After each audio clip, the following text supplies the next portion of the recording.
నల్గొండ జిల్లాలోని మరొక మున్సిపాలిటీ కాంగ్రెస్ ఖాతాలో చేరింది. చైర్మన్ గా ఏకగ్రీవంగా 9వ వార్డ్ కౌన్సిలర్ రజిత శ్రీనివాస్ ఎన్నికయ్యారు. నకిరేకల్ మున్సిపాలిటీ పరిధిలో 20 వార్డులు ఉండగా బీఆర్ఎస్ నుండి 11, ఆల్ ఇండియా ఫార్వర్డ్ బ్లాక్ నుంచి 6, కాంగ్రెస్ పార్టీ నుండి 2, అలాగే ఇండిపెండెంట్ అభ్యర్థిగా 1 కౌన్సిలర్గా గెలుపొందారు. అయితే 16 మంది కౌన్సిలర్లు బీఆర్ఎస్ చైర్మన్ రాచకొండ శ్రీనివాస్ గౌడ్ పై అవిశ్వాసం పెట్టడంతో అవిశ్వాసం నెగ్గింది.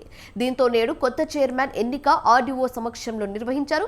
అనూహ్యంగా 17 మంది కౌన్సిలర్లు ఏకగ్రీవంగా 9వ వార్డ్ కౌన్సిలర్ రజిత శ్రీనివాస్ కు మద్దతు తెలిపారు.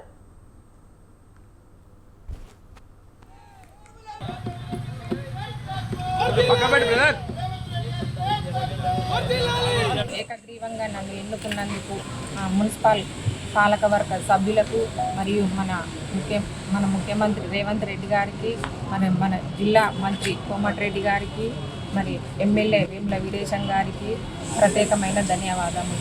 వారి సహకారంతో నకిరేకల్ పట్టణ అభివృద్ధి చేస్తారు. ఏకగ్రీవంగా నన్ను ఎన్నుకున్నందుకు మున్సిపల్ పాలకవర్గ సభ్యులకు మరియు మన ముఖ్యమంత్రి రేవంత్ రెడ్డి గారికి, మన జిల్లా మంత్రి కోమటిరెడ్డి గారికి, మరి ఎమ్మెల్యే